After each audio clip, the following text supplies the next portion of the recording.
Heyo, Pieman here. So, my wife has told me that she's sick and tired of the red plaid. Always the red plaid. What's going on with the red plaid? Why do we have the red plaid? None of that is what she said. She was just getting irritated. There was always red plaid. And frankly, I was working earlier today, and you know, it's weird. You get work shirts, and they like automatically assume you want the orange ones, and like, frankly, they're not bad. But it looks like kind of weird and grotesque. It looks very loud. Let me say it that way. I was going to wear the hat, but then also my wife was like, no, I don't like the Russian hat.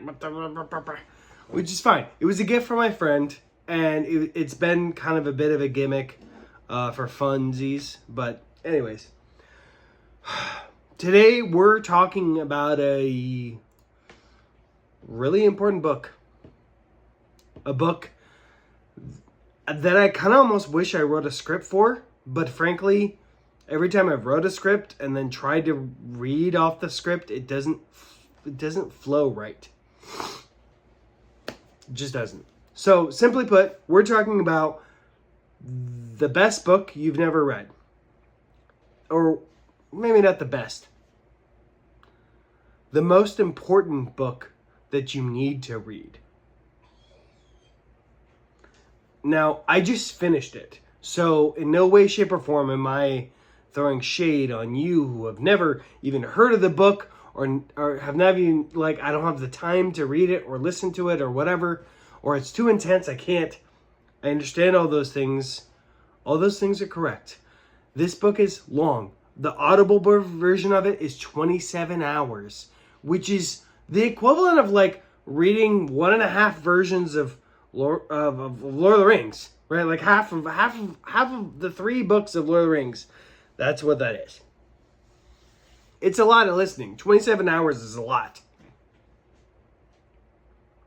I kind of want to do a separate video about audiobooks, but whatever. It's important. Now, if you're a reader and like you actually like to read it, it's available. You can get it, whatever.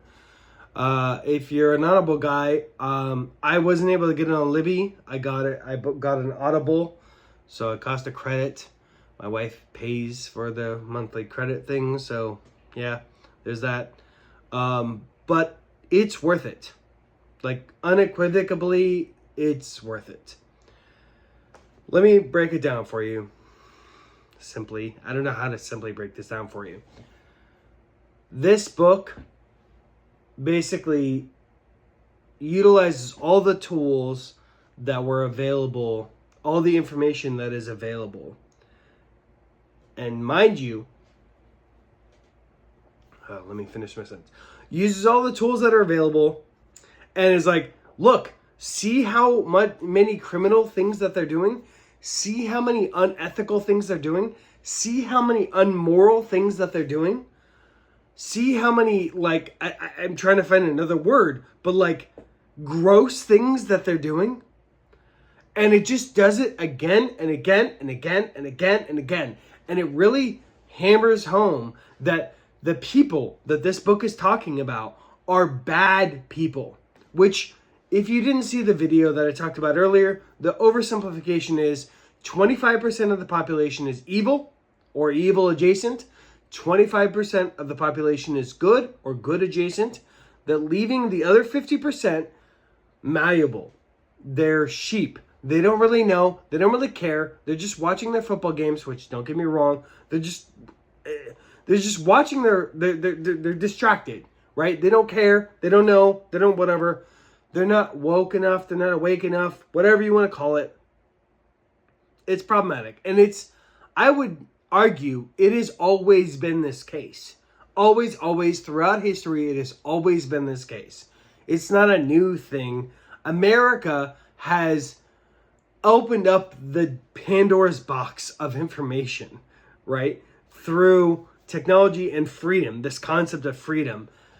It's not a common thing the rest of the world. Like, the rest of the world does not get to not only go to Starbucks, but have free Wi-Fi and just traverse the internet of information. Like, this is something that we don't realize as human beings.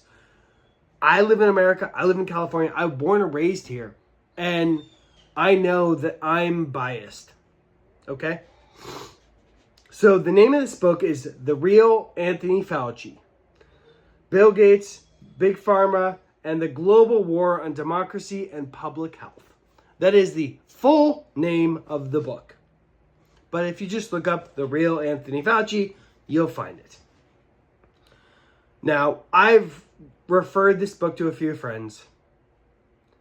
I can't refer this book enough. I don't refer to people who won't read it because I know they're not going to read it. They're not going to listen to it, whatever. They're yeah. But here's my thing to you. Read a chapter. Do a chapter a week. Like, while you're driving to work, listen to 10 minutes of it. 15, whatever your commute is. And it's going to suck. And you're going to hate it. Because it is so disgusting and horrible. And ugh. And understand that. And take that rage and put it inside you. And realize that this actually happens. And is happening right now. And then listen to the next chapter. And then take that rage and put it inside you. And then listen to the next chapter. And take that rage and put it inside you. And listen to the next chapter. And then you're going to start to waken up.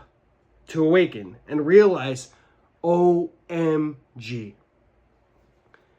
Take the COVID stuff aside. Because that's later in the book. Realize that we are being lied to. We are effectively sheep. We are effectively being manipulated. And to oversimplify, there are evil people in the world who will utilize our inactivity or our stupidity or a lack of caring. And they will utilize that information, that data, that situation to make money. And then I don't care about people making money. Like, if I'm playing poker and somebody's smarter than me and they make some money off me, okay, fine, whatever. It's poker, it's fine. What I do care about is when people are utilizing the humans not paying attention and they're just like, cool, well, we'll just use humans as test subjects. I don't care if it's in America or in Africa, but they just use humans as test subjects unknowingly. And it's like, well, that's just murder. Like, because they know. There's so many parts of this book that illustrate how bad the pharmaceutical industry is. And I'm basically going to just... sorry, I want to go longer.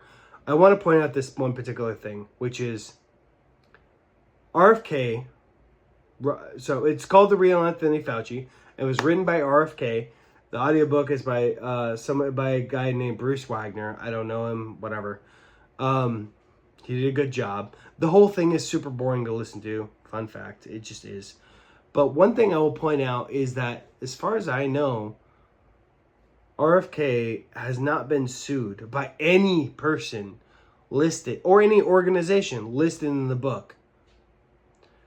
Which tells you one thing, if you know anything about suing people, is that what he said was factually true. Because if he went one way or another and he lied about one thing or another, they could easily sue him for defamation or whatever thing. But because they haven't, it illustrates, and he attacks Bill Gates, who is a horrible human being based on this book, Anthony Fauci, horrible human being based on this book, and even people who were the heads of Apple, heads of Google, heads of whatever, he throws them in. And the whole pharmaceutical industry, which, for the record, I was almost literally raised from the teat that the pharma industry is bad, right? And ironically, I'm married to a nurse who doesn't necessarily think they're good, but like, well, but we utilize them. So what's wrong? So all that being said, you need to read this book. You need to listen to this book. You need to consume this book however you do for your own self, because you need to understand what the last 10, 20 years have been. You need to understand what the COVID pandemic was and why it happened and how it happened and the derivation behind it. It is important. If you care at all about the next 10, 20, 30 years of not only your life, but everyone you care about's life, you need to read this book. And 27 hours seems like a lot, but if you power through it, it's not that much. It's not that much at all. It takes time, but when you're in the grocery store, you can listen to it while you're just doing things. You have your list, you can do that. It's not a problem. You can listen to it. You'll find the time. It's there, okay? And it's well worth that one credit. It's well worth $10 or whatever. Like, just listen to the book. Just listen to it. And realize that basically what he's saying is unequivocal truth, because he's not been sued. Can't be sued by them. Now, you might not like that he ran for president and then he seceded and he hopped on the Trump's train and then Trump put him in this health, thing. Those of you who don't know, and I'm not a health guru. I was just working with someone today who's like going to school for health stuff, and we're talking about vitamins, and he was like, "Yeah, no, you shouldn't eat ground beef from Costco because they wrap it in plastic, and you don't know the plastic's gone in there." And I'm not one of those people. I'm like, look, it's wrapped in plastic a bit. I put it in the freezer for a bit. Like, I don't care about that. That's not the problem. That's not the problem. The problem is the shit they put in the cow in the first place. That's not good. So I'm not knocking him, and I'm not knocking health gurus. I applaud them being like, you need to fucking eat healthy. You obviously get people who are like the Liver King. Don't know who it is. Look him up. But here's my thing. This is not about your personal health. Okay? At all. This is not about your personal health. Not even about the health of your family and friends and any of that. It's tenfold bigger than that. It is about you having the freedom of choice to do what you think is best for you. It is about you being able to have access to information that allows you to assess it and be like, oh, I don't want this. I'm okay with this.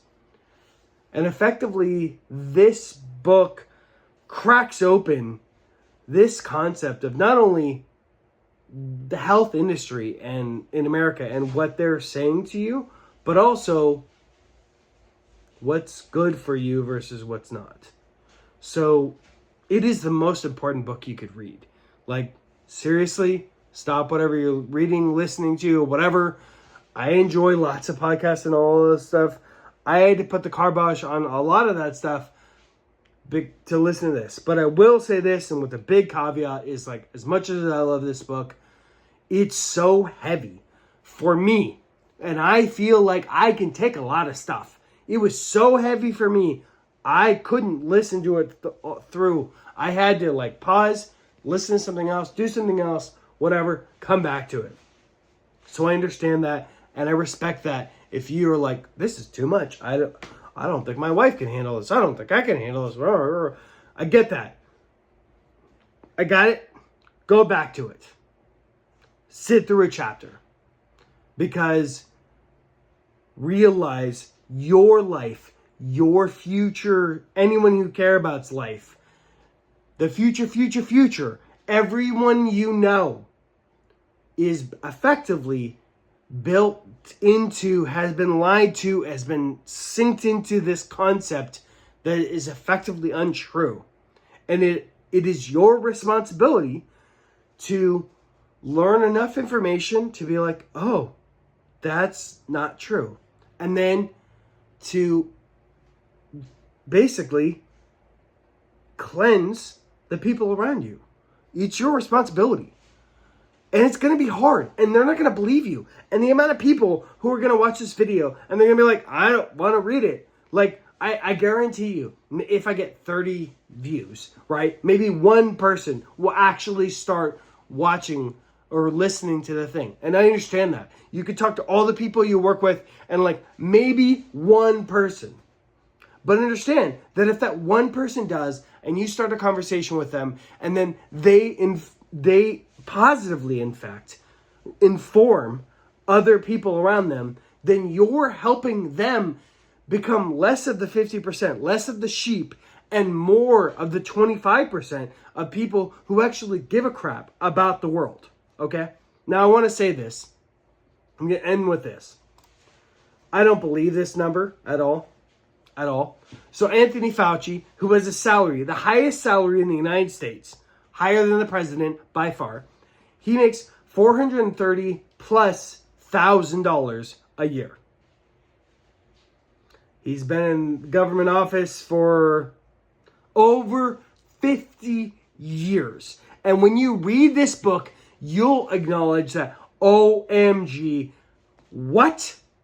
If I had 1/10, 1/100th, 1/1000th of the mistakes that Anthony Fauci has made, I would be fired from my job. But he's been in power. He's been and accumulated power and manipulated stuff for 50 years. So that being said, his valuation, net value, is $8 million. He makes $430,000 a year. Now, that seems plausible to me for anybody who invests money, understands money. Okay, 50 years is only worth $8 million. I guarantee you that number's a lie. Now I want to give you another number. Bill Gates. He's estimated to be worth around $154 billion. And when you read the book, you'll start to understand, interesting, that this guy went away from Microsoft and Xbox and somehow even though he donates oodles of money, he keeps increasing his valuation. And I challenge you to look at where was he when he left, and then how has he continued to increase. The book talks about it. I want you as a human being to start being like, things are not as they appear. I love you all. I'm sorry about this rant, but I'm also not sorry about it because I hope it forces you. I hope you look at this and you're like, I didn't know. And don't get me wrong, I love watching TV shows and things like that and other heavy, other silly, fun stuff. Like, I love all that stuff and spending time with my wife. Like, I would rather not. Ugh. But on the same token, I can't. I've been clued in. I can't unplug now that I know. And I'm not sorry for trying to plug you in to the data of knowledge. So I love you all. Plymouth out.